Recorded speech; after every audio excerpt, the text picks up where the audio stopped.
اپنی بے بسی کا بھی اعتراف کرے، تنہائی میں بیٹھے، اندھیرے میں بیٹھے، تنہائی میں ہو، اندھیرے میں ہو، رات کے اندھیرے میں بیٹھے، پھر دیکھو اللہ کی مدد کیسے آتی ہے۔ اللہ اکبر۔ ہر نبی کا طریقہ یہی رہا۔ حضرت یونس علیہ السلام لا الہ الا انت سبحانک انی کنت من الظالمین، عجیب کلمہ کہا، لا الہ الا انت، سب سے پہلے نفی کر دی سب کی، کوئی بھی حاجت روا نہیں ہے، کوئی بھی مشکل کشا نہیں ہے، کوئی بھی مچھلی کے پیٹ سے مجھے نجات دینے والا نہیں ہے، کوئی بھی اس سمندر کی تہ میں میری پکار کو سننے والا نہیں ہے، مگر اے اللہ تو ہی تو ہے، بس تو ہی تو ہے۔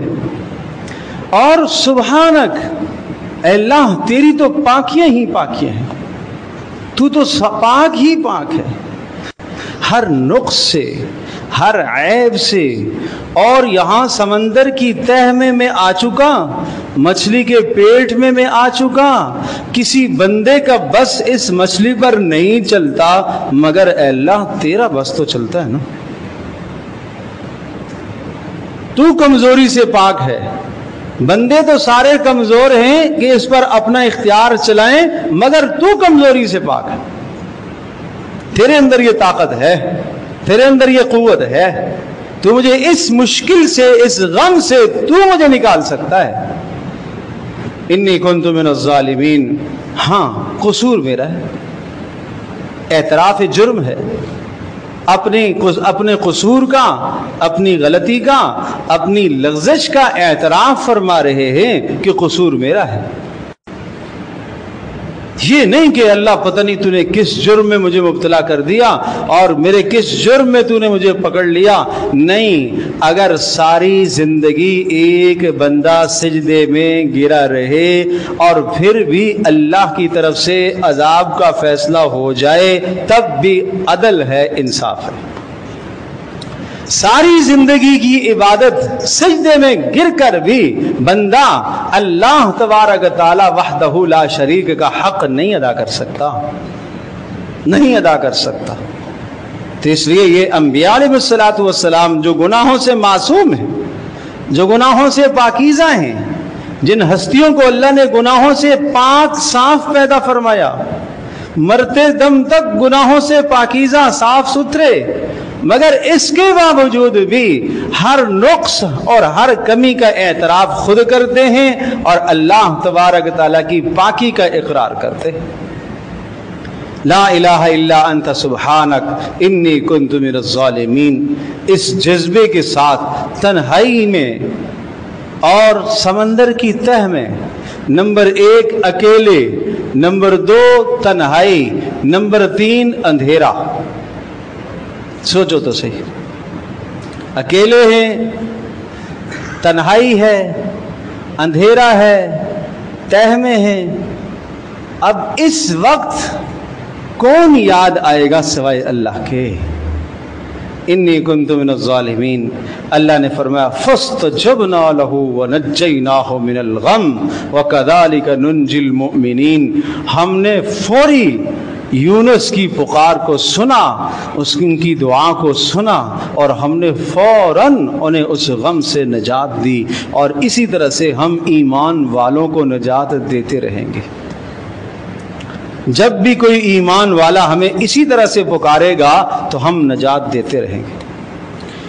اس لیے علماء نے لکھا ہے کہ اسی طرح سے پکارنا جیسے حضرت یونس علیہ السلام نے پکارا، سب سے امید کٹ گئی، سب سے امید کٹ گئی، سارے اسباب ختم ہو گئے۔ بتاؤ تو صحیح کہ سمندر کے اندر، مچھلی کے پیٹ میں کیا کسی بندے کا اختیار ہو سکتا ہے؟ اتنے لغدق بڑے سمندر میں، فجن عمیق، اتنے گہرے سمندر کے اندر کون بندہ جانتا ہے وہ مچھلی کہاں چلی گئی اور وہ کس کنارے میں چلی گئی، کہاں بیٹھی ہے، کہاں سفر کر رہی ہے، وہ اللہ وحدہ لا شریک جانتا ہے۔ یہ سمجھانا مقصود تھا کیوں حضرت پیغمبر یونس علیہ السلام کو وہاں پہنچایا؟ سمجھانا مقصود تھا کہ دیکھو پیغمبروں کا طریقہ کار کیا ہے، پیغمبر مشکل میں کس سے مانگتے ہیں، پیغمبر مشکل میں کس کو پکارتے ہیں، اور بتاؤ یہاں کون بندہ تھا جو ان کی مدد کو پہنچ سکتا تھا؟ نہیں پہنچ سکتا تھا۔ تنہائی بھی ہے، اندھیرا بھی ہے، وحشت بھی ہے، تو علماء نے لکھا ہے کہ ایک آدمی اسی جذبے کے ساتھ سب سے امید کٹ جائے، پھر آدمی پڑھے لا الہ الا انت سبحانک انی کنت من الظالمین، اپنی بے بسی کا بھی اعتراف کرے، تنہائی میں بیٹھے، اندھیرے میں بیٹھے، تنہائی میں ہو، اندھیرے میں ہو، رات کے اندھیرے میں بیٹھے، پھر دیکھو اللہ کی مدد کیسے آتی ہے۔ سب محلے والوں کو جمع کرو، بھائی کیا کرنا ہے؟ آیت کریمہ کا وظیفہ پڑھنا ہے۔ شاباش، 1.25 لاکھ بار پڑھیں گے، پڑھو۔ یونس علیہ السلام نے تو نہیں جمع کیا تھا سب کو، قرآن تو کہتا ہے فَاسْتَجَبْنَا لَهُ وَنَجَّيْنَاهُ مِنَ الْغَمِّ وَكَذَلِكَ نُنْجِي الْمُؤْمِنِينَ۔